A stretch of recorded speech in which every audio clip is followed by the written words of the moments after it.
નમસ્કાર.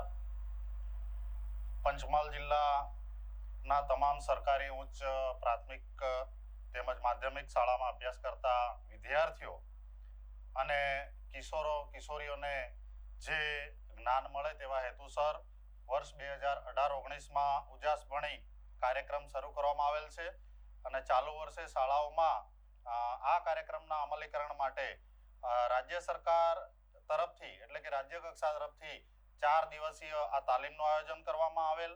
એ શુભ આશયથી તે મુજબ જિલ્લામાં પણ માસ્ટર ટ્રેનર્સો દ્વારા આ પ્રકારની સરસ મજાની તાલીમનું આયોજન કરવામાં આવેલ છે. ત્યારે પંચમહાલ જિલ્લાની ઉચ્ચતર પ્રાથમિક શાળાઓ, માધ્યમિક પ્રાથમિક શાળાઓ, ઉચ્ચતર માધ્યમિક શાળાઓ, કેજીબીવી શાળાઓ, મોડલ સ્કૂલો, ગર્લ્સ રેસિડેન્સી સ્કૂલો, ત્યાંના કિશોરીઓ અને શિક્ષક ભાઈ બહેનો આ તાલીમનો ખૂબ જ સારી રીતે હેતુસર ઉપયોગ કરે, તેને નિહાળે અને બાળકો તથા પોતાના ગામના આસપાસના વાલીઓ સુધી પહોંચાડે એવા શુભ આશયથી આ તાલીમનું આયોજન કરવામાં આવ્યું છે. ત્યારે સૌપ્રથમ પંચમહાલ જિલ્લા શિક્ષણ પરિવાર તરફથી આપ સૌનું હાર્દિક અભિવાદન કરું છું. આપ સૌને નમસ્તે.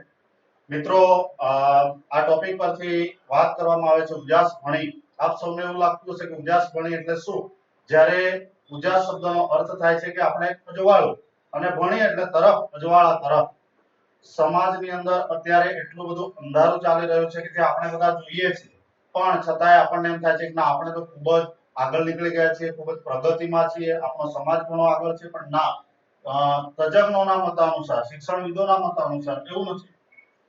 હું માનું છું ત્યાં સુધી ઘણી બધી બદીઓ છે આપણા સમાજમાં, ઘણા બધા એવા ખરાબ પરિબળો છે કે જે આપણા સમાજને બદનામી તરફ લઈ જઈ રહ્યા છે. ત્યારે મારો એક ટોપિક છે બાળ લગ્ન.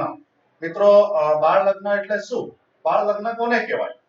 સૌથી પહેલા તો જ્યારે નક્કી કરવામાં આવ્યું છે ત્યારે 21 વર્ષની ઉંમરમાં જે વય હોય એટલે કે પુરુષ હોય, જ્યાં સુધી એને 21 વર્ષની ઉંમર પૂરી ન થઈ હોય ત્યાં સુધી એને આપણે બાળક જ કહેવાના છીએ. અને સ્ત્રીઓમાં એટલે કે બાળકોમાં 18 વર્ષની ઉંમર નક્કી કરવામાં આવે છે પ્રમાણે 18 વર્ષ પૂરા ન થયા હોય ત્યાં સુધી આપણે એને બાળક જ કહેવાના છીએ.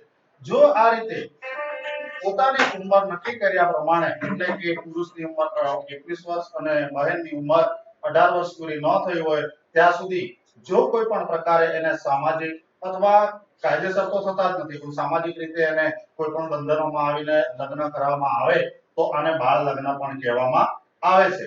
મિત્રો, બાળ લગ્નોની વાત કરીએ તો ઘણા બધા એવા સમાજો છે આપણી પાસે કે અત્યારે શિક્ષણનો અભાવ છે. હું આગળ આપને પ્રેઝન્ટેશન દ્વારા પણ વાત કરવાનો છું કે શિક્ષણનો અભાવ છે, જ્ઞાનની જાગૃતિનો અભાવ છે. કેટલાક લોકોના ઘણા દબાણો પણ હોય છે, એટલે એ પણ દબાણોને વશ થઈને, કેટલાક લોકોના ડરથી વશ થઈને, કેટલાક સામાજિક રૂઢિચુસ્ત રિવાજો હોય, એમની પ્રથાઓ હોય, એને વશ થઈને, એના ડરથી વાલીઓ અથવા એના મા બાપ છે બાળક બાળકીના લગ્ન કરવા માટે પ્રેરાતા હોય છે.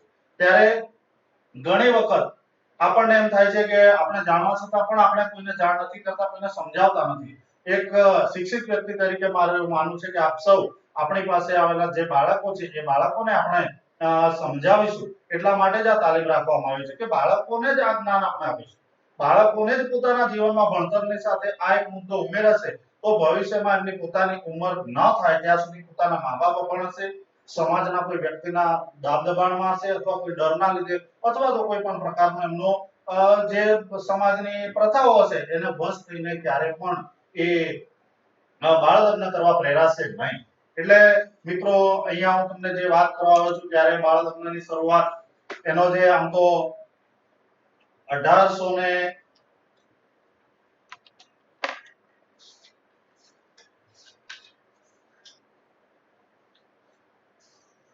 ભારત દેશની વાત કરીએ એ પ્રમાણે 1929 ની સાલથી આ જે બાળ લગ્નની નાબૂદી માટેનો કાયદો આવ્યો.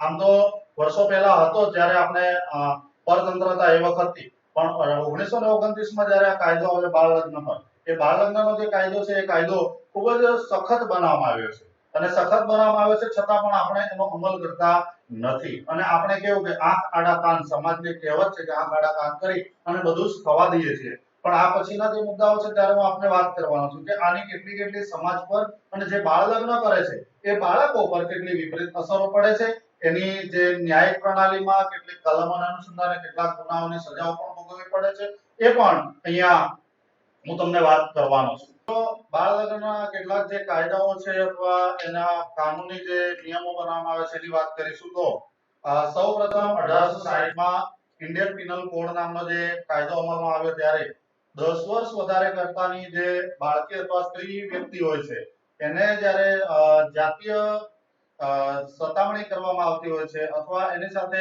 કોઈ પણ જાતના ચેડા કરવામાં આવતા હોય તો એને બળાત્કાર ગણીને અને શિક્ષાત્મક સજા કરવાની પણ જોગવાઈ કરી છે. ત્યાર પછી 1891 માં લગભગ સંમતિ કાનૂન 12 વર્ષની નાની ઉંમરની પત્ની સાથે શારીરિક રીતે છેડછાડ કરવામાં આવતી હોય તો એને પણ મનાઈ ફરમાવવાનો કાયદો આવ્યો છે.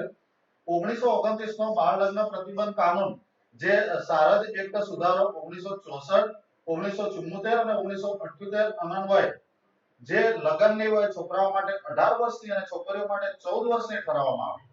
1938 અને 1943 માં આ કાયદાનો સુધારો કરીને છોકરીની વય 15 વર્ષની ઠરાવવામાં આવી. ત્યારબાદ 1955 માં કાયદાથી છોકરી માટે 15 અને છોકરા માટે 18 વયની લગ્નની ઉંમર કરવામાં આવી અને છેલ્લે 1964 માં કાયદામાંથી જે સુધારા કરવામાં આવે છે કાયદા પ્રમાણે 18 વર્ષની ઉંમર છોકરીની અને 21 વર્ષની ઉંમર છોકરાની પણ નક્કી કરવામાં આવેલ છે. જે આપણને હજુ સુધી પણ આપણે જોતા આવ્યા છીએ પણ છતાં પણ છોકરાની ઉંમર 21 વર્ષની થતી નથી અને છોકરીની ઉંમર 18 વર્ષ પણ થતી નથી. છતાં સમાજમાં ભણેલા ગણેલા અને ખૂબ જ નાની વ્યક્તિ હોય છે એવા પણ બાળકોને 2 માંથી 1 પણની ઉંમર ઓછી હોય છતાં પણ લગ્ન ના કરાવી દેતા હોય છે.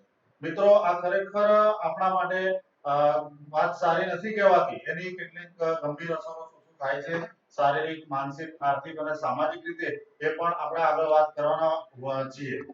તો હું આપને બાળ લગ્ન વિશે અહીંયા પીપીટી પ્રેઝન્ટેશન મારફતે બતાવવામાં આવીશ કે એક દીકરીનું ચિત્ર મૂક્યું છે કે જે દીકરીને અત્યારે રમવાની, દીકરીને અત્યારે એને એના મા-બાપની ખોળે બેસવાની ઉંમર છે. એને ફળિયામાં ઘરના ખૂણે આજુબાજુના નાના નાના મિત્રો સાથે કે સહેલીઓ સાથે ફરવાની ઉંમર છે. ત્યારે એનો જે સમય છે આપણે જોઈએ છે કે એના હાથમાં મહેંદી મુકાય છે, એને શણગાર સજ્યા છે, એના કપાળમાં જ્યાં એના કુમકુમના તિલક કરેલા છે, એને કાનમાં પણ શણગારેલી છે. આ દીકરી પરથી આપણને એવું લાગે છે કે કદાચ આ દીકરીનો બાળ લગ્ન પણ થવાના એના જે ચિહ્નો છે એ દેખાઈ રહ્યા છે આપણને. તો ખરેખર આપણને આ ચિત્ર જોતા પણ વિચાર કરવો જોઈએ કે જ્યારે બાળ લગ્ન થાય છે ત્યારે આ બાળકનો સમય કેવો છે, બાળકને અત્યારે એને શું કરવાનો સમય છે અને આપણે એને ક્યાં લઈ જઈ રહ્યા છીએ. મિત્રો બીજું ચિત્ર છે સ્લાઇડમાં હું આપને બતાવવાની વાત કરી રહ્યો છું કે બીજા ચિત્રમાં બાળકી એક બાજુ દફતર ખભે લઈને સ્કૂલે જવાની તૈયારી કરી રહી છે.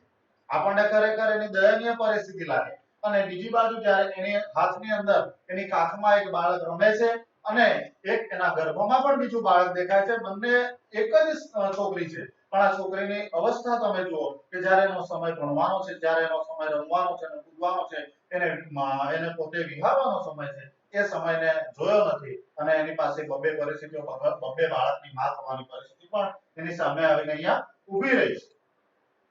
મિત્રો અગાઉ મેં આપને વાત કરી છે એ પ્રમાણે અહીંયા જોઈશું કે બાળ લગ્ન, ખરેખર બાળ લગ્ન શું કહેવાય, કોને કહેવાય? જ્યારે જે દીકરી હોય એ દીકરીની ઉંમર 18 વર્ષથી ઓછી ઉંમરની હોય અને જ્યારે લગ્ન કરવાની એની કોઈ તૈયારી નથી હોતી, એની પોતાની માનસિક, એની પોતાની શારીરિક પણ તૈયારી નથી હોતી, છતાં પણ એને કેળે બેળે એટલે કે એને કોઈ પણ જાતના દબાણથી એને શું કરવામાં આવે છે કે બાળ લગ્ન કરવા માટે પ્રેરિત કરવામાં આવે છે. અને જે પોતે બાળ લગ્ન એટલા માટે કરે છે દીકરી હોય કે દીકરો કે એને પોતે સમજ નથી, તે પોતે જાણતું નથી કે મારે શું કરવાનું છે, છતાં એ મા-બાપ અથવા પોતાના સગા સંબંધીઓની વાતોમાં આવીને એ લગ્ન કરવા માટે તૈયાર થતું હોય છે. બીજી રીતે વાત કરીએ કે બાળ લગ્ન એટલે શું, તો બાળ લગ્ન કરનારમાં જે બંને પાત્રો હોય છે, છોકરો યા છોકરી, બંને બાળકો હોય છે. જેમ આપણે ઉંમરની મર્યાદા બતાવી છે કે છોકરો 21 વર્ષ અને છોકરી 18 વર્ષની, જે પોતે પૂર્ણ કરી નથી શકતા અને એ જ બંને જણ બાળ લગ્નના ભોગ બની શકે. હવે પછીની વાત કરીએ કે જે બાળ લગ્ન માટે તો બાંગ્લાદેશના ચાઇલ્ડ મેરેજ રેસ્ટ્રિક્શન એક્ટ મુજબ બાળક જો પુરુષ હોય તો તેની લગ્ન સમયની ઉંમર 21 વર્ષ પૂર્ણ થતી હોવી જોઈએ અને છોકરી હોય તો લગ્ન સમયે એની ઉંમર 18 વર્ષ પૂરી થતી હોવી જોઈએ એવો પણ અહીંયા કાયદો બનાવ્યો છે. મિત્રો ત્યાર પછીની વાત કરીએ આપણે કે ભારતમાં બાળ લગ્ન. તો ભારતમાં જેમ વાત કરીએ બાળ લગ્ન એક વિષય એવો છે કે બાળ લગ્ન એ ફક્ત ભારતમાં, ગુજરાતમાં કે પંચમહાલમાં કે આપણા ગામ સુધી એવું નથી, પૂરા વિશ્વ સ્તરે પૂરી દુનિયાની અંદર બાળ લગ્નનો મુદ્દો છે જ. પણ એની સાથે આપણે પોતે જ્યાં રહીએ છીએ કે જે દેશમાં રહીએ છીએ એની ચિંતા કરીએ ત્યારે હું તમને વિશ્વની અંદર બાલિકા વધુનું પ્રમાણ જોવા જઈએ તો ભારત દેશમાં સૌથી વધારે છે અને ભારત દેશમાં 47% છે. ભારત દેશમાં બાલિકા વધુ એટલે કે જે દીકરીઓ વહુ બનીને જાય છે, બાલિકા વધુના નામથી ઓળખાય છે અને 18 વર્ષ કરતા ઓછી ઉંમરમાં એ લોકો લગ્ન કરવાને પ્રેરિત થઈ ગઈ છે. એવી દીકરીઓની વાત અહીંયા થઈ જાય છે. મિત્રો 2011 ની વસ્તી મુજબ આપણે ગણતરી કરીએ છીએ તો 91% સ્ત્રીઓના લગ્ન 25 વર્ષની ઉંમર થતા પહેલા થઈ જાય છે. જ્યારે 30.2% મહિલાઓના લગ્ન 18 વર્ષના એની ઉંમર થાય છે 18 વર્ષની એના પહેલા પણ થઈ જાય છે, જે ખરેખર ચિંતાજનક છે. કેમ આવું થતું હશે એની વાત પણ હું આપને આગળ કરવાનો છું. આપ સૌને વિશ્વભરની મેં જ્યારે બાળ લગ્નની વાત કરી ત્યારે આપણા ભારત દેશમાં જે અગાઉ પણ મેં વાત કરી, અત્યારે ભારતની 2011 ની વસ્તી ગણતરી પ્રમાણે જોવા જઈએ તો 91% સ્ત્રીઓના લગ્ન એ 25 વર્ષની ઉંમર થતા પહેલા થઈ જાય છે અને 30.2% સ્ત્રીઓના જે લગ્ન છે એ લગ્ન 18 વર્ષના થાય તે પહેલા એટલે કે બાલ્ય અવસ્થામાં એના લગ્ન થઈ જાય છે. ખરેખર આપણે જોવા જઈએ તો આ લગ્ન થવા એ યોગ્ય નથી, કારણ કે જે 30.2% નો અહીંયા આપણને રેશિયો બતાવે છે, 30.2% નો રેશિયો એ આપણા ભારત દેશની અંદર કેટલી બધી દીકરીઓ કે જે પોતે કન્યા અથવા વહુ થવાને લાયક નથી, એનો સમય ભણવાનો હોય છે, એનો સમય વિહરવાનો હોય છે, એનો સમય રમવાનો હોય છે, એનો સમય ક્યાંક વ્યક્ત થવાનો હોય છે, એની જગ્યાએ જ્યારે તેને ઘરની જવાબદારીઓ લગ્ન કરીને સોંપી દેવામાં આવે છે. આની સાથે સાથે વાત કરીએ તો આર્થિક ભારણ પણ હોય છે, સામાજિક પણ કેટલીક બાબતોની એના માથે જવાબદારીઓ આવતી હોય છે. ક્યારેક એને જ્યારે પોતાના બાળકોને પણ જન્મ આપે છે તેની પણ જવાબદારી હોય છે.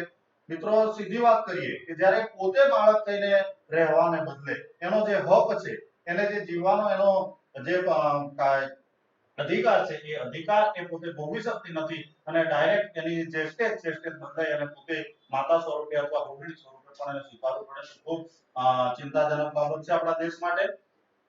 પણ એની સામે કેટલાક કારણો છે. હું આપને વાત કરું છું એ પ્રમાણે કે બાળ લગ્ન થવાના ઘણા બધા કારણો છે અને એ કારણો આપણા થકી જ સમાજમાં ઉદ્ભવે છે. એ જે બાળકને જન્મ આપનાર છે એના મા-બાપ છે, એની આજુબાજુની શૈક્ષણિક સંસ્થાઓ છે, આરોગ્ય સંસ્થાઓ છે, સામાજિક સંસ્થાઓ છે, જે એને જ્યારે ખૂબ સારામાં સારી સમજ આપતી કેટલી બધી એજન્સીઓ છે એના મારફતે પણ આપણે આ વસ્તુ અટકાવી શકીએ છીએ. પણ એ કારણોની વાત કરું કે સમાજમાં કઈ રીતે બાળ લગ્ન ઉદ્ભવતા હોય છે. તો ગરીબી, ઘણા મા બાપની પરિસ્થિતિ એવી હોય છે કે પોતે ગરીબ હોય છે, જેની પાસે ખર્ચ કરવા માટે પૈસા નથી હોતા. ઘણા મા બાપ પાસે એની પાસે કેટલીક ભૌતિક સગવડો કરવા માટે પણ પૈસા નથી હોતા. ત્યારે એ મનમાં એવું વિચારે છે કે હું મારા દીકરાને કે દીકરીને નાની વયની ઉંમરે હું એને પરણાવી દઉં.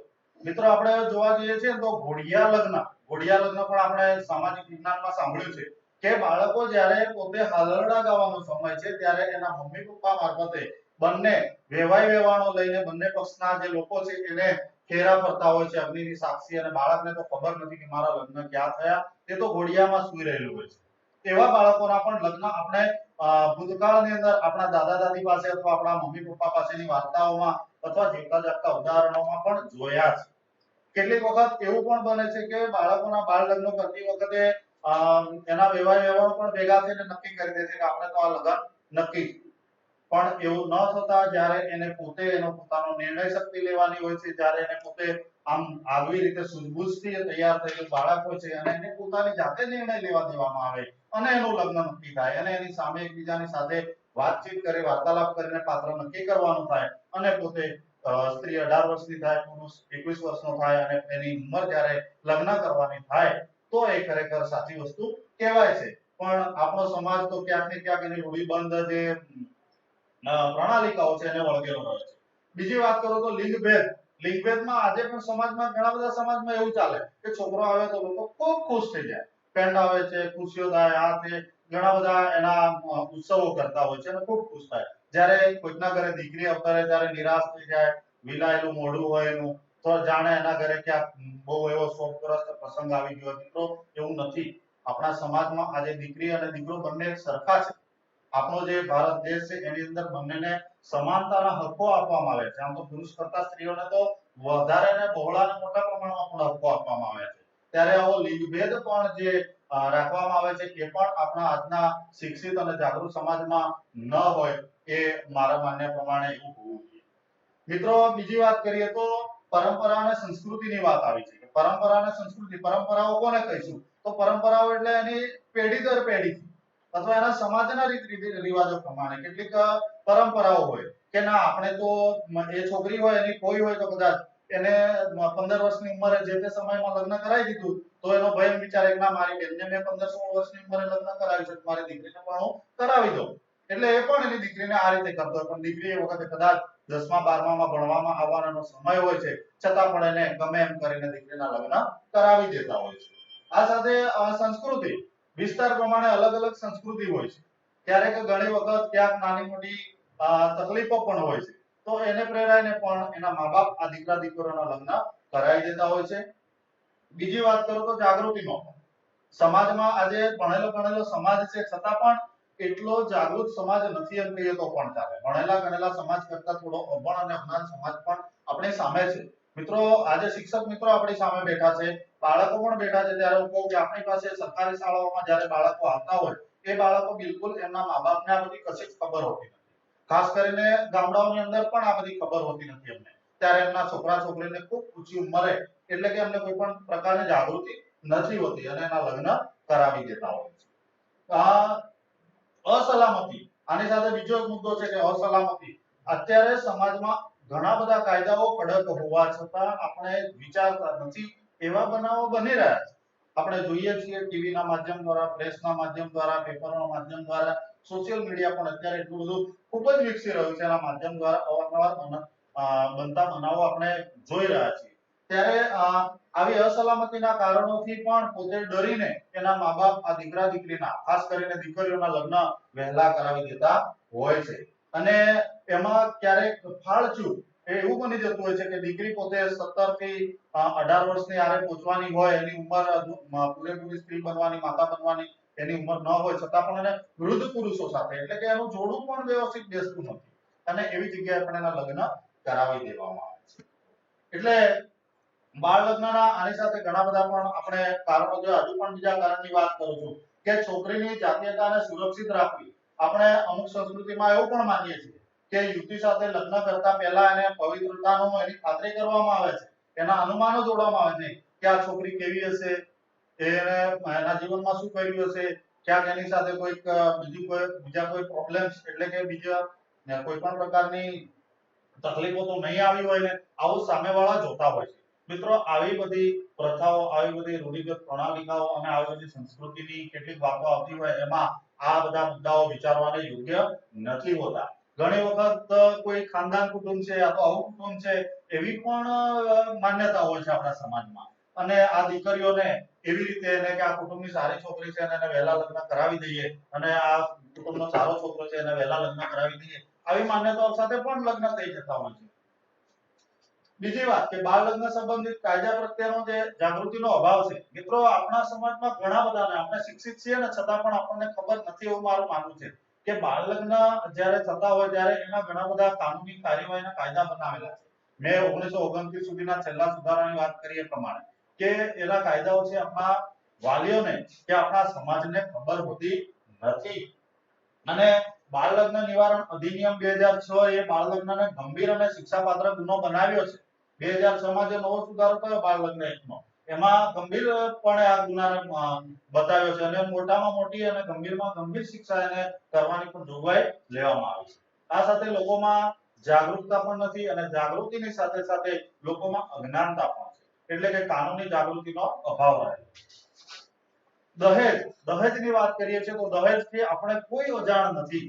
દહેજ એ શું છે આપણને બધાને ખબર છે કે જ્યારે દીકરી અવતરે છે ત્યારે એના મા બાપને ખરેખર નિરાશાઓ હોય છે. એ એના દહેજથી ત્યારથી ચિંતા હોય છે મારી દીકરી મારા ઘરે અવતરી છે ત્યારે મારે મારી દીકરી માટે પણ ક્યાંક કરવું પડશે. એટલે દહેજથી કંટાળીને પણ મા બાપ ઘણી વખત આ દીકરીના લગ્ન વહેલા કરાવતા હોય છે.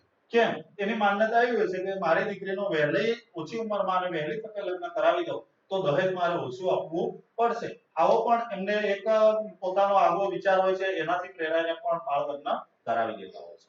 ડર, ઘણી વખત મા બાપ હોય છે અથવા એના કાકા કુટુંબી કે સગા સંબંધી હોય છે, એમને ડર હોય કે છોકરી જેમ જેમ ધીરે ધીરે મોટી થતી હોય છે, ઉંમર વધવા લાગે છે, ત્યારે એમ થાય કે આ છોકરી પાકટ વયની થશે, ઘરડી થઈ જશે, વૃદ્ધ થઈ જશે, એટલે એને તમે ગમે એમ કરીને પણ લગ્ન કરાવી દો. એટલે એના મા બાપ એને લગ્ન કરાવવા માટે તરત જ નક્કી કરે છે. એના સગા સંબંધીઓ, કે આપણે જોઈએ છીએ કે આપણા પરિવાર, આપણું પરિવાર છે, આપણું કુટુંબ છે, એ બધા જ મામા માસી કાકા કાકી ભાઈ બહેન બધા પરસ્પરસ અને પરસ્પરના સંબંધોથી જોડાયેલું છે. ત્યારે આવા જે સંબંધીઓ છે, સંબંધીઓનું દબાણ પણ એના ઉપર વધતું જતું હોય છે. તો એ દબાણો વધવાના કારણે પણ એના મા બાપ એનાથી પ્રેરાઈને અથવા એની વાતોમાં આવી જઈને એ દીકરા દીકરીના લગ્ન વહેલી તકે કરાવી દેતા હોય છે. અપરાધીઓની વાત કરું છું મિત્રો, આ પછી હું આપને એક સરસ મજાના કાયદાઓની કઈ કલમમાં કયો કયો કાયદો મૂકેલો છે પણ વાત કરવાનો છું. અત્યારે વાત કરું છું કે કલમ નંબર 10 અને 11 મુજબ અપરાધીઓને આ પ્રમાણેની સજા થઈ શકે છે કે જે બાળ લગ્ન કરાવવા માટે એને પ્રેરિત કરે છે, એને સપોર્ટ કરે છે અને એને કોઈ પણ પ્રકારે એને જાગૃત કરતા નથી, એને સાચી સલાહ નથી આપતા અને એની સાથે જોડાઈને બાળ લગ્ન કરવા માટે એને સહકાર આપે છે, એ વ્યક્તિઓને સજા થઈ શકે છે. તો આ સજા થવા પાત્રમાં કઈ કઈ વ્યક્તિઓ આવી શકે છે એ વાત કરું છું. તો જે સજા થવા પાત્ર વ્યક્તિઓ છે એમાં બંને પક્ષના માતા પિતા, દીકરા દીકરીની જો ઉંમર ન થતી હોય 21 અથવા 18 વર્ષની, તો એના બંને પક્ષના માતા પિતા પણ આ કાયદામાં આવી જાય છે. લગ્ન કરાવનાર સંબંધીઓ અને બંને પક્ષોના મિત્રો, કે જે લગ્ન કરાવવાનું થાય છે ત્યારે બંને પક્ષના એના મિત્રો હોય છે, કે છોકરી હોય તો એની બેનપણી હોય છે, છોકરો હોય તો એના ભાઈબંધો હોય છે અથવા એના પપ્પાના ભાઈબંધો હોય છે, છોકરી હોય તો એની મમ્મીની બેનપણી હોય છે, આ લોકો પણ આવી જાય છે. લગ્ન કરાવનાર બ્રાહ્મણ જે વિધિ કરાવે છે એ પણ આની અંદર ગુનેગારમાં આવી શકે છે. બંને પક્ષના પડોશીઓ, છોકરા છોકરીના બંને જે પક્ષો છે, બંને પક્ષના પડોશીઓ પણ આ ગુનાઓમાં આવી શકે છે. બાળ લગ્નને સમર્થન આપનારા આપણો જે સમાજ છે, સમાજની અંદર હજુ પણ કેટલાક એવા પ્રતિષ્ઠિત વ્યક્તિઓ છે કે જેને આપણે આજે પણ સમાજમાં માન મોભો આપીને માન મોભો આપીએ છીએ અને માન મોભો આપીને એને આપણા સમાજમાં સાચવી રાખ્યા છે, જે આપણી સારી વાતો કરતા હોય છે. છતાં પણ આવા લોકો એ સમાજના જે મોભીઓ હોય છે તે પણ સમર્થન આપતા હોય તો એમની સામે પણ ગુનો નોંધાઈ શકે છે. મેરેજ બ્યુરો છે, એટલે કે પાર્ટી પ્લોટર છે, જે વ્યક્તિઓને લગ્ન કરાવવા માટે જવાબદાર છે, એ પણ આ ગુનામાં આવી શકે છે. તસ્કરો અને બાળકોની જે ચોરી કરતા હોય છે, ખાસ કરીને વાત કરીએ કે બાળ ચોરીનું પ્રમાણ પણ દિવસે દિવસે ઘણી વખત આપણને ફોકસમાં લાઈટમાં આવતું જાય છે. તો આજે બાળ ચોરીના જે બાળ તસ્કરો છે, બાળ ચોરી કરનાર, એવા લોકો પણ બાળકોને શું કરે છે કે એને લગ્ન નથી કરાવતા પણ અમુક જગ્યાએ જઈ અને એના અજાણ્યા વિસ્તારમાં લઈ જઈ અને એને અમુક રકમ લઈને કેટલાક રૂપિયામાં એનો સોદો કરી દેતા હોય. તો આવા લોકોને પણ એની સામે આ ગુનો લાગુ પડે છે.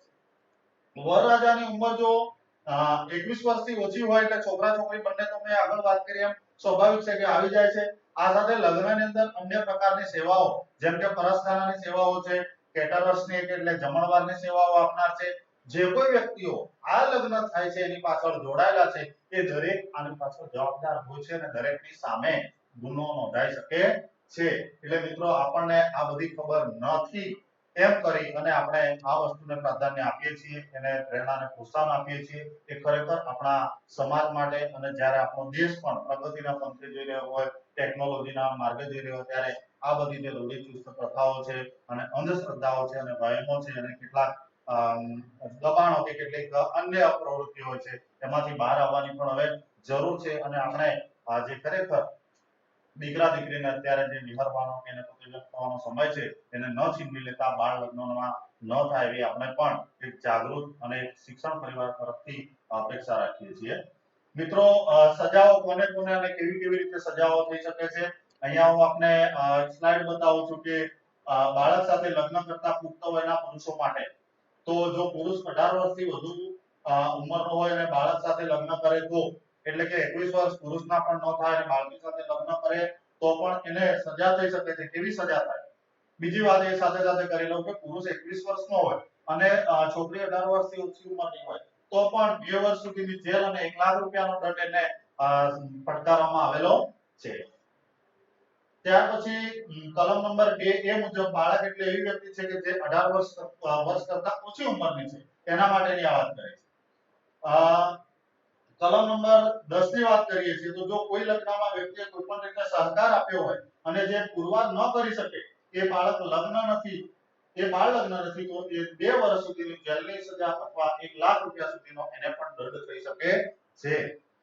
કલમ નંબર 11 પ્રમાણે લગ્નને પ્રોત્સાહન આપવા પરવાનગી આપવી એટલે કે લગ્ન કરવા માટે પ્રોત્સાહન હા કે ઘણા માણસો એવું કહે છે ચાલો અમે બેઠા છીએ તમે લગ્ન કરી દો વાંધો નથી આવી રીતે પ્રોત્સાહન પણ આપે છે કેટલાક વહીવટી દ્રષ્ટિએ લગ્ન કરવા માટે આપણે પરવાનગી પણ લેવી પડતી હોય છે તો પરવાનગી આપવા છતાં અથવા પરવાનગી જે વ્યક્તિ આપે છે એ પરવાનગી આપનાર અધિકારી કદાચ આપવા અધિકારી પણ પોતે ગુનામાં આવી જતો હોય છે. જો તેને પણ 2 વર્ષ સુધીની જેલ અથવા 1 લાખ રૂપિયાનો દંડ પણ થઈ શકે છે. કલમ નંબર 13 પ્રમાણે બાળ લગ્ન પર પ્રતિબંધ મૂકવાનું જાણી જોઈને અવગણે છે ત્યારે કલમ નંબર 10 મુજબ એને સજા થઈ શકે છે કે જ્યારે એને કહેવામાં આવે કે કોઈ વ્યક્તિ એવો છે કે દાખલા તરીકે એક ભાઈના ઘરે લગ્ન નક્કી કર્યા છે તો એ કાયદેસર એની જે તે જગ્યાએ બાળ સુરક્ષા ઓફિસમાં જઈને એને નક્કી કરે જાણ કરે કે ભાઈ તમારે આ જગ્યાએ લગ્ન મારા આડોશ પાડોશમાં મારા સંબંધીને ત્યાં થઈ રહ્યું છે તો ઓફિસમાં જઈને જાણ કરે છે અને છતાં પણ એને એ ખાતા દ્વારા અથવા એના જવાબદાર અધિકારીઓ દ્વારા એને સમજાવવામાં આવે છે કે ભાઈ તમે આ રીતે બાળ લગ્ન કહેવાય છે આપણા કાયદા વિરુદ્ધ છે લગ્ન ન કરશો છતાં પણ એના મા-બાપ એને લગ્ન કરવા માટેની તૈયારીઓ દર્શાવે છે લગ્ન કરે છે તો એમને પણ સજા થઈ શકે છે એટલે કે અવગણના પણ થઈ શકતી નથી. મિત્રો આ આપણે કાયદા કાનૂનની વાતો તો કરી પણ હવે બાળ લગ્ન નાબૂદ કરવા માટે જરૂરી પ્રયત્નો કે કયા કયા પ્રયત્નો કરીશું તો બાળ લગ્ન નાબૂદ થશે. બાળ લગ્ન થાય છે પછીની વાત છે પણ એના પહેલા જે વાત આપણે પોતાના જીવનમાં અમલમાં મૂકવાની છે પોતાની પાસે આવનારા બાળકો પોતાના સમાજમાં જોડાયેલા વાલીઓ સાથે જ્યારે આપણે એ વાતને મૂકવાની છે ત્યારે વાત કરી કે જો દરેક કન્યાને માધ્યમિક શાળાનું શિક્ષણ મળે એટલે કે હાઈસ્કૂલ સુધી અથવા ઉચ્ચતર માધ્યમિક સુધી ધોરણ 12 સુધીનું એને શિક્ષણ મળે તો એ કન્યાઓ પોતે ભણવામાં એનું બાળ લગ્ન કરવા માટે એના મા-બાપ એને એકદમ પ્રયત્ન કરશે નહીં. 64% ઓછા લગ્નો થશે અને 59% ઓછી છોકરીઓ ગર્ભવતી થશે કે જેમ અગાઉ આપણે વાત કરી એમ કે જો બાળ લગ્નો અટકાવવામાં આવશે તો 64% ઓછા લગ્નો થશે. અત્યારે લગ્નો તારીખો નથી મળતી આપણે સમાજમાં જોઈએ છીએ કે આ તારીખ ફલાણા ભાઈ ત્યાં છે આ તારીખ ફલાણા ભાઈ ત્યાં છે કેમ આટલી બધી તારીખો શા માટે આવી જાય પણ આમાં ઘણા બધા એવા બાળ લગ્નોના પણ કિસ્સાઓ સમાયેલા છે જેથી કરીને આપણને પૂરો સમય મળતો નથી. તો 64% ઓછા લગ્નો એટલે કે લગ્નો પણ એના પ્રસંગો પણ ઓછા થઈ જશે. 59% ઓછી છોકરીઓ ગર્ભવતી થશે. અત્યારે એની 18 વર્ષની ઉંમર નથી અને જે છોકરી ગર્ભવતી બની જાય છે એ ખરેખર ચિંતાનો વિષય છે.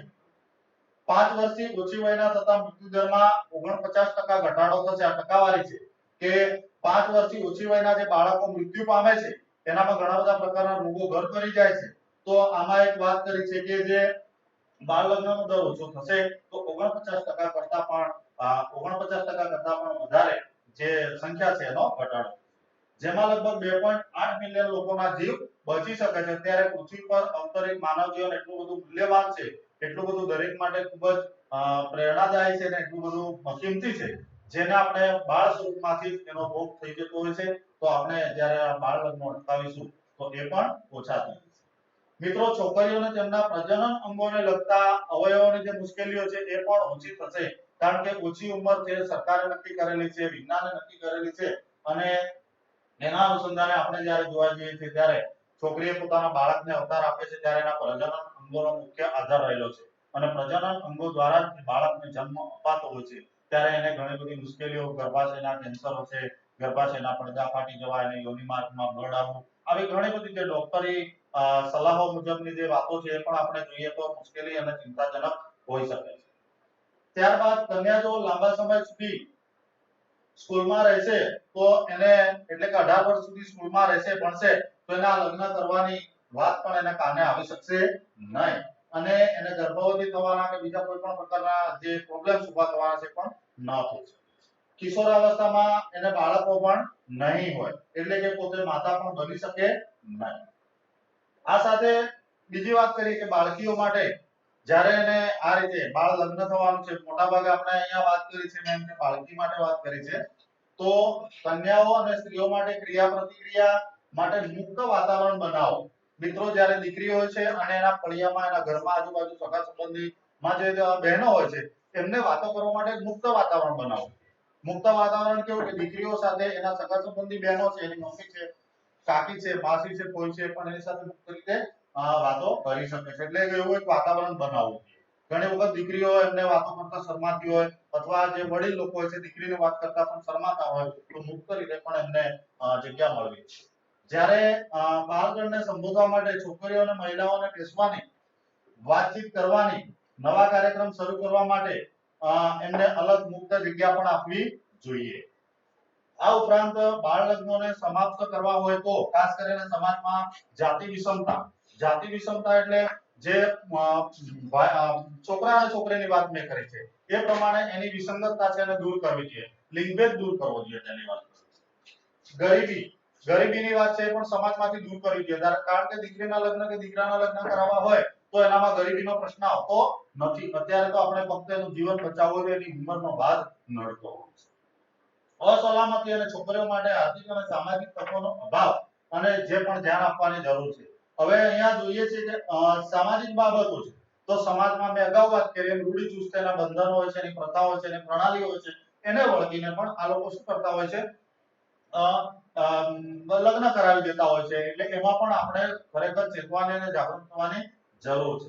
પછી આર્થિક રીતે નાણાકીય બાબતોની પણ અહીંયા વાત કરી આપણે અગાઉ, તો નાણાકીય બાબતોથી પણ આપણે જે દીકરા દીકરીને લગ્નમાં જે ખર્ચ થાય કે અથવા આપણને સિવિલ મેરેજ પણ થઈ શકે છે, ઓછા ખર્ચે પણ થઈ શકે છે. એવું નથી કે આપણે સમાજમાં બહુ મોટા મોટા પ્રસંગો કરવાના, બહુ મોટા દેખાવો કરવાના અને લાખો કરોડો રૂપિયાના ખર્ચા કરવા એવું કઈ જરૂરી નથી. મા બાપની આર્થિક પરિસ્થિતિ જે પ્રમાણે હોય પ્રમાણે પણ આપણા ધારાધોરણ મુજબ સિવિલ કોર્ટ મેરેજ પણ થઈ શકે છે.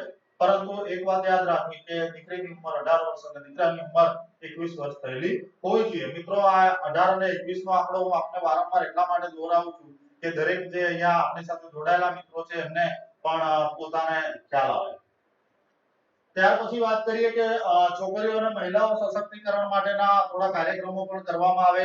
એને સંલક્ષીને જે બાલ સુરક્ષા ખાતું છે, આરોગ્ય ખાતું છે, પોલીસ કર્મીઓનું ખાતું છે, જે આપણું સુરક્ષાનું ખાતું છે, એ પણ આપણને કેટલાક મીડિયા, સામાજિક અને કેટલીક સોશિયલ મીડિયાના માધ્યમથી પણ આપણને સપોર્ટ કરે. આ સાથે બીજી વાત કરીએ કે રૂઢિચુસ્ત માનસિકતા. ઘણા બાળકો એવા હોય છે કે એના સગા સંબંધીઓ મા બાપની રૂઢિચુસ્ત માનસિકતા નહીં, મારે તો આટલા વર્ષની ઉંમર થાય એટલે દીકરા દીકરીને લગ્ન કરાવી જ દેવા, હું મારી જવાબદારીમાંથી મુક્ત થઈ જાઉં, મારા છોકરા છોકરીના લગ્ન થઈ જાય એટલે મારે બધું પૂરું થઈ ગયું, હું જવાબદારી એને સોંપી દઉં. આવી એમ માનસિકતા હોય છે. મિત્રો આવી માનસિકતામાંથી આપણે બહાર નીકળવું જોઈએ. ખરેખર એને જવાબદારી નિભાવવાનો સમય અત્યારે નથી. એટલે આપણે આ વાત પણ ખૂબ ધ્યાનમાં રાખવી પડશે. સામાજિક ધારાધોરણોને પણ આપણે બદલવા પડશે. આપણા આ ભારત દેશની અંદર અઢળક સમાજો છે. દરેક સમાજમાં અલગ અલગ લગ્ન કરવાની પદ્ધતિઓ અને એના રીત રિવાજો બનાવેલા છે. અત્યારે તો જો કે સમાજો બધા જાગૃત થઈ ગયા છે એટલે ઘણા બધા સારા સારા અને નવા અને એકદમ સમાજને ફાયદાકારક નિર્ણયો લઈ રહ્યા છે. ત્યારે એ સૌ સમાજ સુધારકોને, એનજીઓ સંસ્થાઓને અને આપ જેવા સરસ્વત મિત્રોને પણ ખરેખર ધન્યવાદ છે કે સમાજ સુધારવાનું પણ કાર્ય તમે કરી રહ્યા છો. એટલે આ પણ કાર્યક્રમો આપણે કરવાના હોય છે. બાળકોને પોતાના જે અધિકારો છે, મૂળભૂત અધિકારો, એ પણ આપણે એને જણાવવાની જરૂર છે અને મૂળભૂત અધિકારોથી એક પછી એક સ્ટેપ બાય સ્ટેપ પણ બાળકોને આપણે સમજાવવાના હોય છે. મિત્રો આ સાથે બીજી વાત કરીએ છીએ કે બાલિકા વધુ. આ કેટલાક સમય પહેલા એક બાલિકા વધુ નામની સિરિયલ પણ ચાલતી હતી. અત્યારે ચાલે છે કે કેમ ઠીક છે, કદાચ બધા જોતા હોય તો, કે બાલિકા વધુ. મારા મત પ્રમાણે કહું છું કે દીકરાની જેમ જ દીકરીને ભણાવો. દીકરીને જ્યાં સુધી પહોંચી છે ત્યાં સુધી એને પોતાને એના વિચારો પ્રમાણે એને જવા દો, એને પોતાની કારકિર્દી બનાવવાની તક આપો, એને પોતે સમાજમાં માન મોભો આપો અને આ દીકરીનો જ્યાં સુધી એને પોતે આગળ વધવું છે ત્યાં સુધી આપણે એને ખૂબ જ આગળ લઈ જવા માટે પ્રેરણા અને પ્રોત્સાહન એને તમે આપો. એટલે અહીંયા જે બાળ લગ્નની વાત કરી છે, બાળ લગ્નના હવે તમને કઈ કલમમાં કઈ શિક્ષાઓ અથવા સજાઓ થાય છે એની પણ હું આપને વાત કરું છું. તો હવે પછીના પીપીટીના વિભાગમાં હું તમને આ વાત કરવામાં. મિત્રો અહીંયા આપણે બાળ લગ્નની વાત અગાઉની વાત કરી એ પ્રમાણે કે બાળ લગ્ન ખરેખર આપણા સમાજ માટે, પોતાના પરિવાર માટે, કુટુંબ માટે, સગા સંબંધીઓ માટે ખૂબ જ જોખમી અને ચિંતાજનક છે. એટલે ફરીને આપ સૌ મિત્રોને વાત કરું છું કે આપણે જ્યારે એક શિક્ષક તરીકે ગામે ગામ આપણી પાસે આવતા બાળકો અને તમામ વાલીઓ સાથે સીધા સંપર્કમાં છે, ત્યારે આપણા ગામમાં આવા કોઈ બાળ લગ્નો થતા હોય તો આપણે ખરેખર એવા વાલીઓને કોણ શું કહેશે, મારે વાલી સાથે સંબંધ બગડી જશે, મારે ક્યાંક બંદૂક થશે, એવો સહેજ પણ પ્રકારની નકારાત્મકતા રાખ્યા વગર એને પોઝિટિવ ભાવે હકારાત્મકતાની રીતે એના વાલીઓને બેસાડીને પણ આ દીકરા દીકરીના લગ્ન થતા હોય તો અટકાવવાની આપણી પણ એક નૈતિક ફરજ બને છે। ત્યારે આ બાળ લગ્ન અટકાવવા માટે આપ સૌ પણ સહભાગી બની શકો છો।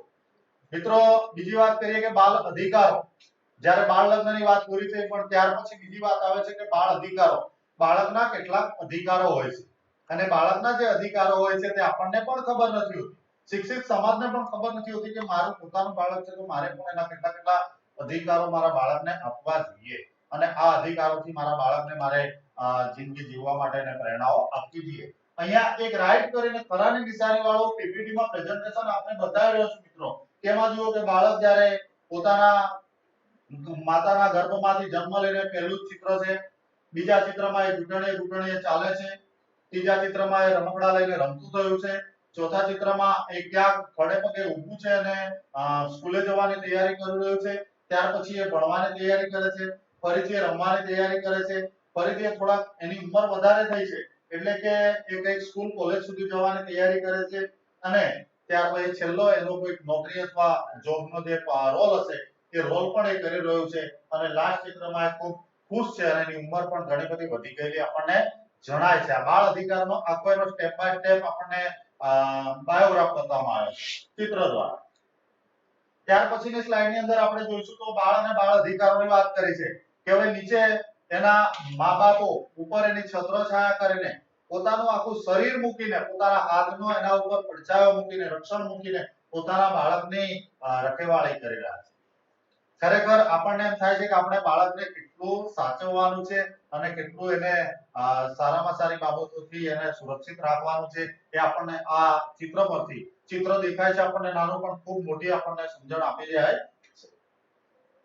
બાળ અને બાળ અધિકારોની વાત કરતા આગળ એક વાત એવી છે કે બાળક એટલે કે એવી વ્યક્તિ છે કે અગાઉ જે બાળ લગ્નમાં વાત કરી તેમ ફરીથી પણ આ વાત એમાં લાગુ પડે છે કે 18 વર્ષ કરતા ઓછી વયનું જ્યારે છોકરો હોય કે છોકરી હોય એ બંનેને અત્યારે 18 વર્ષ કરતા ઓછી વયનું બાળક પણ મૂકવામાં આવ્યું છે શિક્ષણની સાથે।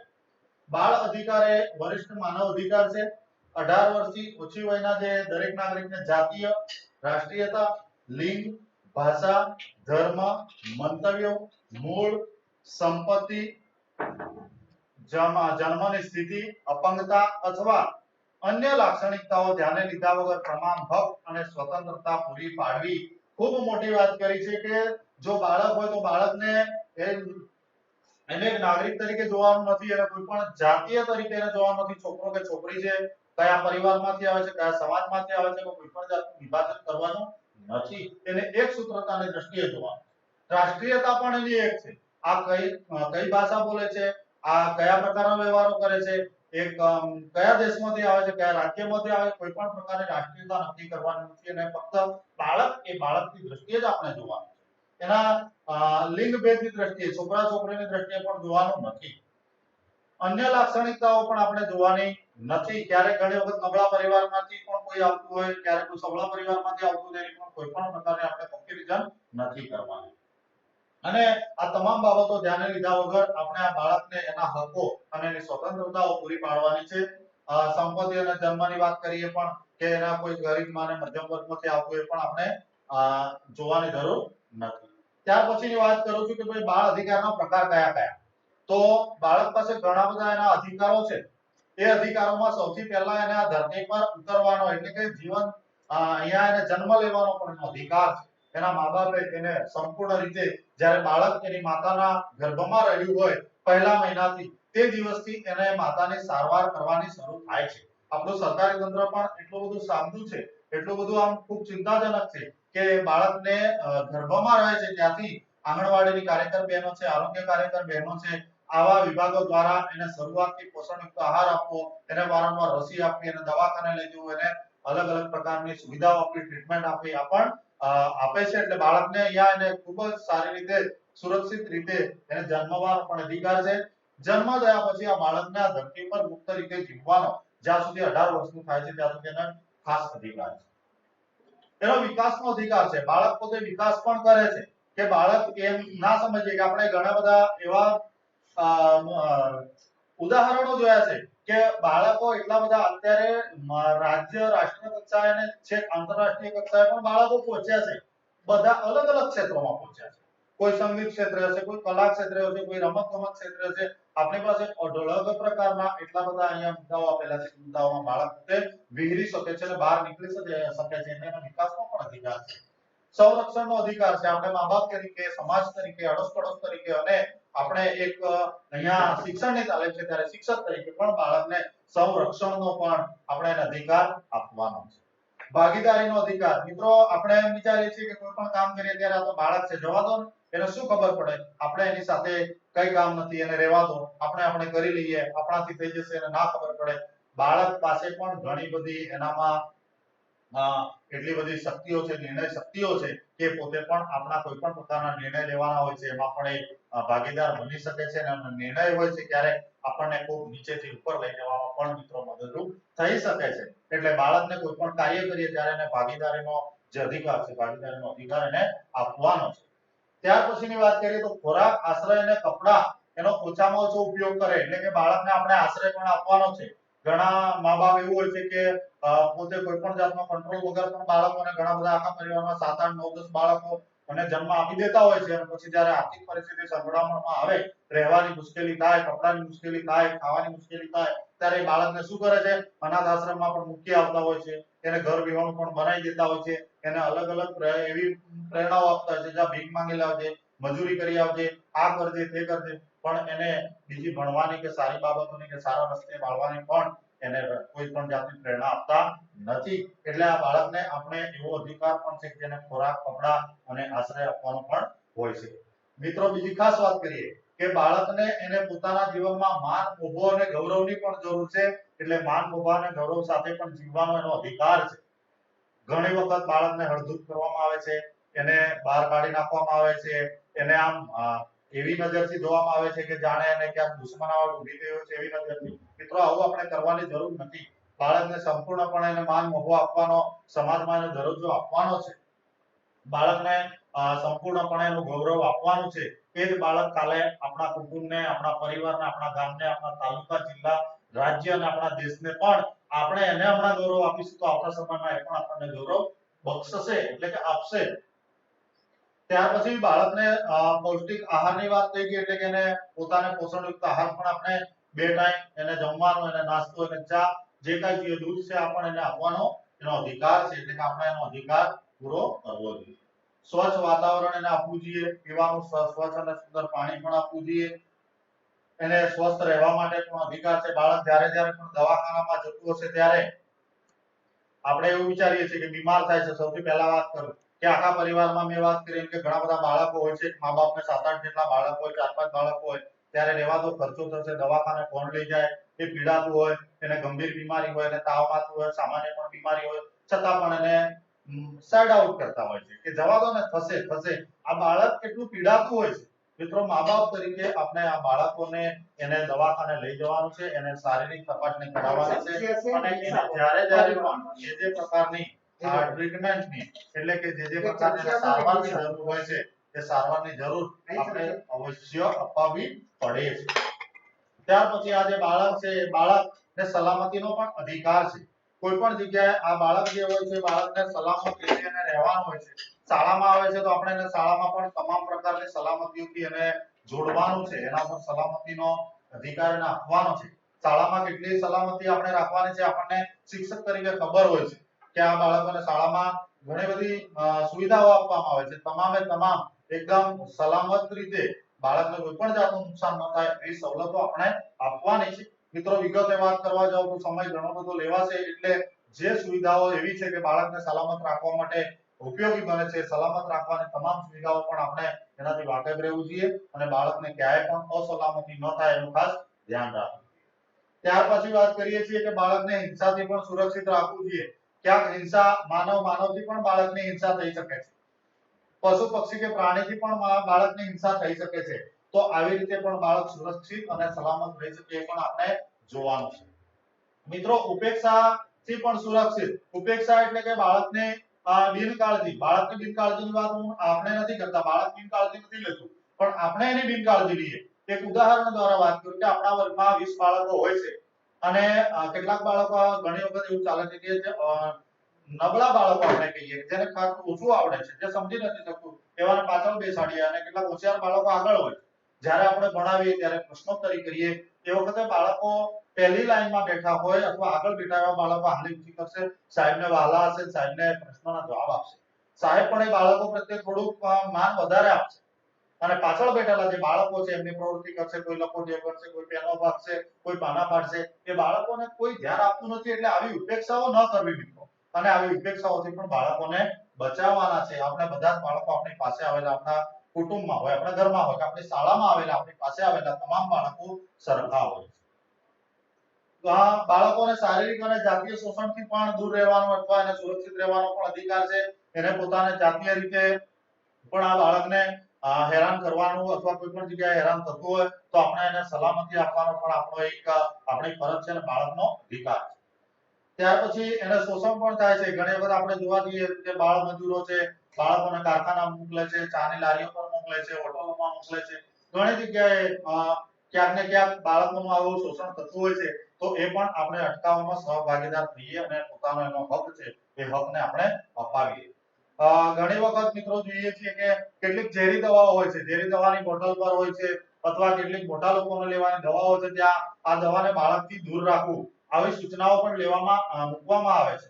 તો આપણે વાંચીએ અથવા ન વાંચીએ, જે કરીએ પણ આવી દવાઓથી અવશ્યની સૂચનાઓ વાંચવી અને બાળકોને અસુરક્ષિત જે દવાઓ છે કે બાળકને ભવિષ્યમાં નુકસાન કરવાની છે એવી દવાઓથી પણ આપણે એને દૂર રાખવું પડશે અને એનો પણ એનો અધિકાર આપવો પડશે. મિત્રો હકના પણ પ્રકાર છે. આગળ વાત કરીએ કે ભાગીદારીનો હક છે, પણ આપણે વાત કરી કોઈ પણ કાર્ય કરીએ ત્યારે એને પણ ભાગીદારી અવશ્ય લેવી. ઘણી વખત બાળકને આપણે એને સહભાગીદારી પ્રવૃત્તિઓમાં નથી જોડતા, તેનું મન પણ ઘણી વખત ગવાય છે, એનું માન પણ ગવાય છે. એટલે એનો અહીંયા હોવાનું પણ એનું પોતાનું અસ્તિત્વ પણ ગવાતું હોય છે. એટલે આ ભાગીદારીનો અધિકાર છે. મંતવ્યની સ્વતંત્રતાનો અધિકાર છે. જ્યારે આપણે બાળક સાથે આપણે આપણા ઘરમાં અથવા આપણી શાળામાં કોઈ પણ જગ્યાએ ક્યાંક મોટા અથવા વડીલ વ્યક્તિઓ સાથે બેસીને મંતવ્યો વિચારતા હોઈએ છીએ, કોઈ આપણું આયોજન હોય, કોઈ સારું કામ કરવાનું હોય ત્યારે અમે શું કરશું, બાળકને સાથે ઇન્વોલ્વ કરો. આપણે શાળાઓની વાત કરીએ છીએ ત્યારે દર શનિવારના દિવસે બાળ અદાલત યોજાય છે. બાળ અદાલતમાં પણ આપણે બાળકોને ઇન્વોલ્વ કરીએ છીએ. એ જજ પણ બાળક બને છે, સિપાઈ પણ બાળક બને છે, એ ગુનેગાર પણ બાળક બને છે, બધું જ બાળક બને છે અને પોતે એ રોલ એટલો બધો ખૂબ સારી રીતે અદા કરે છે કે આપણે એને ખરેખર એમ થાય છે કે ના, કોર્ટ જેવી જે અથવા પોલીસ સ્ટેશન જેવું જે કામ છે એ આપણી શાળામાં થઈ રહ્યું છે. એટલે એને આવા બધા સ્વતંત્રતાના હક એને આપી દેવા જોઈએ. વર્ગમાં પણ આપણે કોઈ મંત્રી બનાવ્યો હોય, શાળામાં પણ આપણે કોઈ એને મોનિટર બનાવ્યા હોય અથવા એને મુખ્યમંત્રી બનાવ્યો હોય ત્યારે પણ શાળામાં શિક્ષકો કરતા બાળકો પણ ખૂબ સારું મેનેજમેન્ટ કરતા હોય છે. આપણે અનુભવીએ છીએ અને મારું પોતાનું પણ આ બધું જ અનુભવેલું છે. જેથી કરીને હું આપણે અહીંયા વાત કરી રહ્યો છું. જ્યારે બાળક હોય છે ત્યારે બાળકને હકારાત્મક ભાવોનો પણ અધિકાર એને વિકસાવવાનો હોય છે. કેમ કે નકારાત્મકતા તો બાળકને જાણવા દેવાની નથી. એના માનસ પટલ પર અથવા એની નજર સુધી આવવા દેવાની નથી. મોટા ભાગે બાળક સાથે કોઈ પણ પ્રકારનો વ્યવહાર કરીએ, કોઈ પણ પ્રકારની આપ-લે કરીએ ત્યારે એની સાથે હકારાત્મક ભાવ દાખવવાનો હોય છે અને એને હકારાત્મકતાનો અભિગમ અથવા એનો અધિકાર આપણે આપવાનો હોય છે. અને સ્વતંત્રતાનો અધિકાર, ત્યાર પછી વાત કરીએ કે બાળક મુક્ત હોવું જોઈએ. એને કોઈ પણ પ્રકારનું દબાણ ન હોવું. બાળકને કોઈ પણ પ્રકારનું પ્રેશર ન હોવું. એ મુક્ત હોવું જોઈએ. એને આ કઈ ખાવું છે તો ખાઈ લે, કઈ વાંધો નહીં. આપણે તો એને ઘણી વખત કે નહીં મળે, સીધો બેસ, આમ કર, તેમ કર, હમણાં નહીં મળે, તું તો આમ છે, તેમ છે. આવું બધું કરીને બાળકને એને ઘા કરી નાખીએ છીએ અને બિચારો એ ધોવાઈ જાય છે અને પોતે માનસિક રીતે શું થાય છે કે પોતે આઘાતમાં આવી જતું હોય છે ઘણી વખત. એટલે સ્વતંત્રતાનો પણ એને અધિકાર મળવો જોઈએ. માહિતીનો અધિકાર, બાળક જ્યારે પણ કોઈ પણ પ્રકારની માહિતી માંગે છે ત્યારે આપણે એને માહિતી પણ આપવી જરૂરી છે અને એનો અધિકાર પણ એની પાસે સમાયેલો છે. એટલે આપણને એમ થાય કે આ તો બાળક છે, એને શું માહિતી આપવાની, એને શું જાણ કરવાની, એ ના જાણે તો ચાલશે, આપણને શું કરી લેવાનું છે, એવું આપણે સહેજ પણ રાખવાનું નથી. અથવા સમાજમાં કોઈ પણ વ્યક્તિએ પણ રાખવાનું નથી. આપણી પાસે આવેલ અથવા આપણા ઘર કુટુંબ સમાજ ફળિયા કે ગામમાં આવેલા બાળકો સાથે એને કોઈ પણ પ્રકારની માહિતી આપણી પાસે માંગવાનો આગ્રહ રાખે તો આપણે એને એકદમ આપી દેવાની હોય છે. જ્યારે બીજી વાત કરીએ છીએ કે બાળકોને કોઈ પણ નિર્ણય લેવાનો અધિકાર છે, તો નિર્ણય લેવાનો અધિકાર પણ બાળકોને આપવો આપણી ફરજ છે અને એનો અધિકાર છે. નિર્ણયો કઈ કઈ જગ્યાએ લઈ શકીશું? શાળામાં પણ ઘણી વખત આવું થાય છે. મિત્રો, હું એક સરસ મજાની વાત કરું કે જ્યારે હમણાં આપણી પ્રાથમિક શાળાઓમાં જ્યારે મધ્યાહન ભોજનનું મેનુ બદલવાનો ગયા વર્ષે 2016 ની અંદર જ્યારે એનો અભિગમ આવ્યો દિલ્હીથી, ત્યારે દિલ્હીથી એક ટીમ આવી છે અને ટીમ દ્વારા મારી શાળાના બાળકોને પહેલા બોલાવ્યા હતા સાહેબોએ. ત્યાં બે સર હતા અને બે મેડમ હતા અને બાળકોને પહેલા બોલાવ્યા કે બેટા તમને દરરોજ શું શું ખાવ છો? એટલે બાળકોએ કહ્યું રૂટીનમાં જે ખાતા હતા એ બધી વાત કરી. ત્યાર પછી એમ કે છે કે હવે તમારે નવું કંઈ ખાવું છે દરરોજ આના સિવાય? એટલે બાળકોએ હા કીધું કે હા સાહેબ, અમારે તો રોજ અમારે રોટલી શાક મળે એવું ખાવું છે, રોજ અમને તો એમ કે પેલા મઠિયા બને એવું ખાવું છે, અમારે તો મુઠિયા મળે એવું ખાવું છે, કંસાર અને શાક ખાવું છે, આવી વાત કરી. એટલે બાળકોને પૂછ્યું, પછી શિક્ષકોને પૂછ્યું, ત્યાર પછી એસએમસી ના સભ્યોને પૂછ્યું અને ત્યાર પછી બાળકના કેટલાક તારવીને અમુક ટકા બાળકોના વાલીઓને પણ બોલાવ્યા અને વાલીઓના પાસે પણ આવા નિર્ણયો લેવાની સરકાર પણ આગ્રહ રાખતી હોય.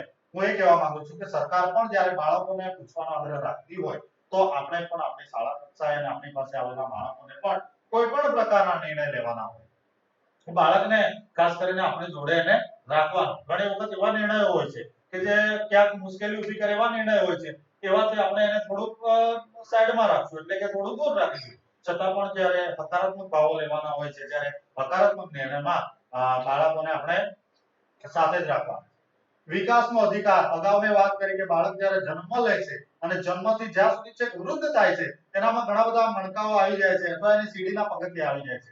એ બાળકના જે પગથિયા પ્રમાણેનો અવતરે છે, જન્મ લે છે. આમ તો મેં ગર્ભમાં રહ્યો છે ત્યારથી વાત કરી છે કે જન્મ લે છે, ઘૂંટણીએ ચાલે છે, રમકડા લે છે, રમકડા લઈને ઊભું થાય છે, ભણવા જાય છે. આવી રીતે જ્યારે વિકાસની ગતિ આવે છે, વિકાસનો પંથ આવે છે, ત્યારે પણ આપણે એક શિક્ષક તરીકે અને સમાજના જાગૃત નાગરિક તરીકે અને એક મા બાપ તરીકે પણ સૌને અનુરોધ કરું છું કે એના વિકાસમાં પણ આપણે 100% એનો જે અધિકાર છે, અધિકારને આપણે સપોર્ટ કરીશું અને સહકાર આપીશું. શિક્ષણનો અધિકાર, મિત્રો, અગાઉ વાત કરવાનો છે. શિક્ષણનો અધિકાર બાળકનો મહત્વનો અધિકાર છે. જે કોઈ પણ પ્રકારની તકલીફો સમાજમાં જે પ્રથાઓ આવી છે કે કોઈ રૂઢિગત રિવાજો છે એને નાબૂદ કરવાના છે, સમાજને નુકસાનકારક છે, એને આપણે નાબૂદ કરવા છે, તો અગત્યનો મુદ્દો છે શિક્ષણનો અધિકાર. એ બાળકને જ્યારે આપણે શિક્ષણનો અધિકાર આપીશું ત્યારે ખબર પડશે કે શિક્ષણ એ શું છે અને આ સમાજ કઈ બાજુ ચાલે છે, શિક્ષણ કઈ બાજુ ચાલે છે, ત્યારે ખબર પડશે. એટલે બાળકને શિક્ષણનો અધિકાર તો પૂરેપૂરો આપણે આપવાનો જ છે. શીખવાનો અધિકાર, શીખવામાં અને શિક્ષણમાં ઘણો બધો ડિફરન્સ છે મિત્રો. શીખવું અને શિક્ષણ, શિક્ષણ એ શીખવે છે, એની સાથે સાથે બાળકને શિક્ષણ સિવાય પણ ઘણી બધી જગ્યાએથી નવું નવું શીખવા મળે છે. કારણ કે કોઈ જગ્યાએ કૌશલ્યલક્ષી કુંભાર માટલા બનાવતો હોય, બાળકને આપણે એને ત્યાં લઈ જઈને એની મુલાકાત કરાવીએ છીએ તો એનામાંથી કંઈક શીખે છે. ટપાલી પત્ર વેચવા આવ્યો હોય તો ટપાલી પાસેથી બાળક કંઈક શીખે છે. પશુ પક્ષીઓ પાસેથી પણ કંઈક બાળક શીખે છે. પ્રકૃતિમાંથી બાળક કંઈક શીખે છે. અને જળ અને જીવંત વસ્તુઓ પાસેથી પણ બાળક શીખે છે. તો એને દરેક જગ્યાએથી એને શીખવાનો પણ અધિકાર રહેલો છે. બાળકની બીજી વાત કરીએ કે બાળક આ બધું કરશે, સતત પ્રવૃત્તિશીલ રહેશે, બધું જ કરશે, પણ એની સાથે સાથે એને આરામ કરવાનો પણ એનો અધિકાર છે. બાળક શાંતિથી મુક્ત મને ઊંઘતું હોય તો એને પણ આપણે ઊંઘવા દેવાનું છે. એને ક્યારે પણ એને કનડગત કરવાની નથી અને સંપૂર્ણ એને પોતાનો ઊંઘવા જેટલો સમય છે એટલો સમય એને ઊંઘવા દેવાનું છે. એને રમવાનો પણ અધિકાર છે. ઘણી વખત મેં જોયું છે કે મા બાપ હોય અથવા શાળામાં શિક્ષકો હોય તો બાળક રમવા જાય ત્યારે શું કરે છે કે બેટા આમાં આવણા, રમવા નથી જવાનું, પછી જવાનું છે, અત્યારે તો ભણવાનો સમય છે, ક્લાસમાં બેસી જા, અહીં બેસી જા, આ કર, તે કર, આવી બધી પ્રવૃત્તિઓથી એને એ કરી નાખે.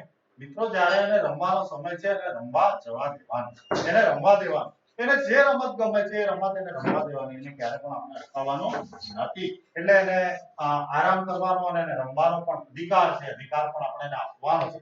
આ જે વાત મેં કરી છે બધા જ બાળકના અધિકારો છે. કોઈ પણ એવું નથી કે આપણે બાળકને આ અધિકાર નથી એટલે આપણા મનમાં પણ એવું ન થાય કે આ સાહેબ જે વાત કરી રહ્યા છે એ કેવી વાત હશે ને આ બધું ના હોય, પણ આપણા જે અધિકારો, બાળકની મૂળભૂત જે એના હકો છે, હકોમાં લખાયેલું છે એ હું આપ સૌ સુધી અહીંયા બતાવી રહ્યો છું, જણાવી રહ્યો છું. મિત્રો, બાળકને શારીરિક અને માનસિક ત્રાસ પણ આપણે આપી શકતા નથી. અને સર્વાંગી રીતે એનો જે વિકાસ થાય છે, સર્વાંગી રીતે વિકાસમાં પણ આપણે એને અ, એના આધારભૂત અને પાયારૂપ સાબિત થઈ શકીએ છીએ. એટલે માનસિકની તો માનસિક ત્રાસની વાત કરીએ છીએ. બાળકને ઘણી બધી રીતે માનસિક રીતે પણ એને ત્રાસ હોય છે. અને માનસિક ત્રાસ તો ઘણા બધા પ્રકારના હોય છે. છતાં પણ આપણે પરિસ્થિતિને આધીન જોવાનું કે બાળક માનસિક રીતે કોઈ પણ જગ્યાએ ત્રાસ તો નથી અનુભવતું ને.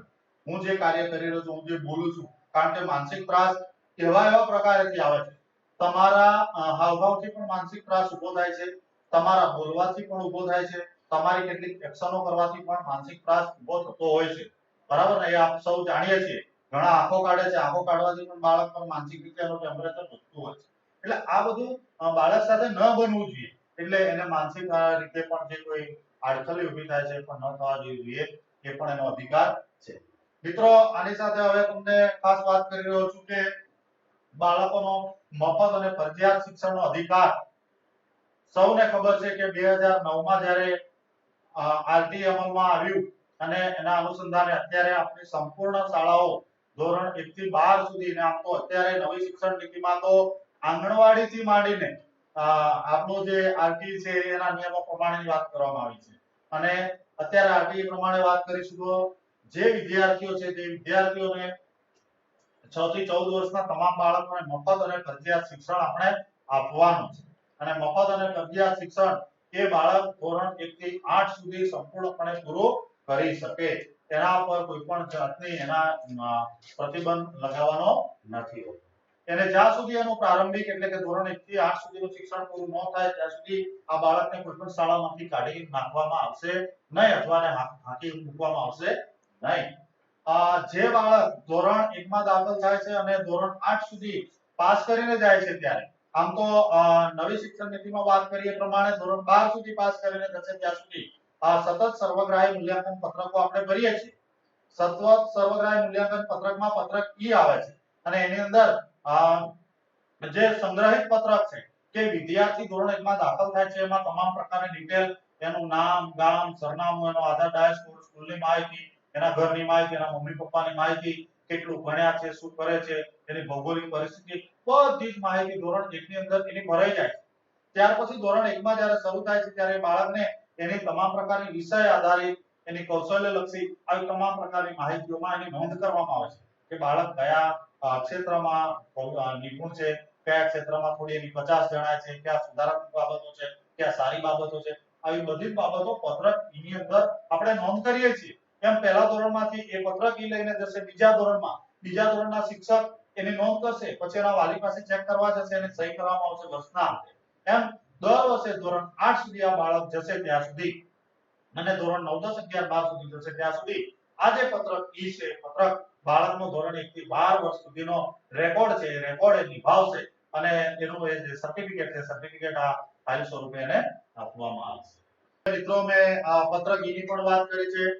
આ સાથે આપણે આગળ જોઈએ તો બાળકને શિક્ષણની ગુણવત્તા સુધારણા પર સરકારે ભાર મૂક્યો છે અને એના પ્રમાણે એનો અભ્યાસક્રમ નીમ્યો છે. એના વિષય વસ્તુના અલગ અલગ શિક્ષકો પણ આપણને આપવામાં આવે છે અને સરકાર દ્વારા અવનવી શિક્ષકોને તાલીમો આપીને તેમને વર્ગખંડ કક્ષાએ બાળક સુધી કેવી રીતે શિક્ષણ કાર્ય કરવું એની પણ અવારનવાર અવનવી પદ્ધતિઓથી તૈયાર કરવામાં આવે છે. તમામ ખાનગી પ્રાથમિક શાળાઓમાં બાળકો માટે વાત કરું છું તો ખાનગી પ્રાથમિક શાળાઓમાં 25% બાળકોને વિનામૂલ્યે પણ આરટી એક્ટ હેઠળ એને પ્રવેશ આપવામાં આવે છે. બાળકોને મેં વાત કરી અગાઉ એમ શાળાની અંદર શારીરિક અને માનસિક ત્રાસ પણ આપી શકાશે નહીં. આ પણ આરટી ની કલમ વાત કરે છે. મફત અને ફરજિયાત અને સાર્વત્રિક શિક્ષણ ધોરણ 1 થી 8 સુધી બાળકને નપાસ પણ કરવાનું નથી. જ્યારે ધોરણ 1 થી 8 સુધી સરકારે કોઈ જાહેર પરીક્ષાઓ લેવાનું પણ નક્કી કર્યું નથી. પ્રારંભિક શિક્ષણ છે એટલા માટે કે જાહેર પરીક્ષાઓની બાળકને લેવાની નથી, કારણ કે અને પાસ નપાસ પણ એમાં આવતું નથી. કેમ? ફક્ત ને ફક્ત એનું ગ્રેડેશન આવે છે, કેટલું શીખ્યું અને ટીક માર્ક આવે છે. બાકી એને આ પાસ થયો અને આટલા ટકા આવે, આ થયું, તે થયું, કોઈ પણ પ્રકારની એમાં રિમાર્ક પણ કરવાની આવતી નથી. મિત્રો, આરટી ની અંદર આપણે જોઈએ છીએ શિક્ષકો છીએ એટલે કે 1 થી 38 જે કલમો છે, કલમો આપ સૌ મિત્રોને ખબર છે, એટલે આની ચર્ચા હું તમને વિગતે કરતો નથી. પરંતુ આરટી જે એક્ટ છે 2009 પ્રમાણે, આરટી એક્ટ પ્રમાણેની જે તમામ પ્રકારની માહિતી આપ સૌ પાસે છે, શાળા કક્ષાએ છે, એસએમસી સભ્યો પાસે છે, વિદ્યાર્થીઓના વાલીઓ સુધી પણ છે અને વાલીઓને પણ અગાઉનું શિક્ષણ અને છેલ્લા હમણાં 2009-10 પછીનું જે શિક્ષણ તેમાં ઘણો બધો ડિફરન્સ દેખાઈ રહ્યો છે. એટલે બધાને પણ થોડો એવો ભાસ થાય છે કે પહેલાના કરતા અહીંયા શિક્ષણ થોડું અલગ પ્રકારનું છે. જેથી કરીને આરટીઈ ની પણ મેં તમને ટૂંકમાં સમજ આપી છે. આ સાથે મેં બાળ લગ્ન અને બાળ અધિકારો વિશેની વાત કરી છે મિત્રો. તો જ્યાં જ્યાં પણ જે જગ્યાએ ક્યાંક મુશ્કેલી સર્જાતી હોય તો કદાચ અહીંથી વહીવટી તંત્ર કે સરકારશ્રી આપણા સુધી ન પહોંચી શકે પણ પાયાના એક મૂળ અધિકારી કે કર્મચારી તરીકે અથવા બાળકોના પ્રેરણારૂપ આપ સૌ સાબિત થઈ શકો એમ છો. તો આપણા સ્થાનિક કક્ષાએ પણ આ નાની મોટી જે મુશ્કેલીઓ હોય અથવા વાલીને કોઈ પણ પ્રકારની સમસ્યા હોય તો આપ પણ સાથે રહીને એનું સમાધાન કરશો મિત્રો. અને છેલ્લે હું આપને એક પ્રતિજ્ઞા લેવડાવું છું કે પ્રતિજ્ઞા પણ બધા જ સારસ્વત મિત્રોએ લેવાની છે અને સૌ કિશોર કિશોરી મિત્રોએ પણ લેવાની છે. મિત્રો પ્રતિજ્ઞાની શરૂઆત કરું છું. આપ સૌએ પણ મારી સાથે બોલવાનું છે. હું પ્રતિજ્ઞા લઉં છું કે મારી જાણમાં આવ્યેથી બાળ લગ્ન અટકાવવામાં હું તમામ પ્રકારના જરૂરી પગલાં લઈશ.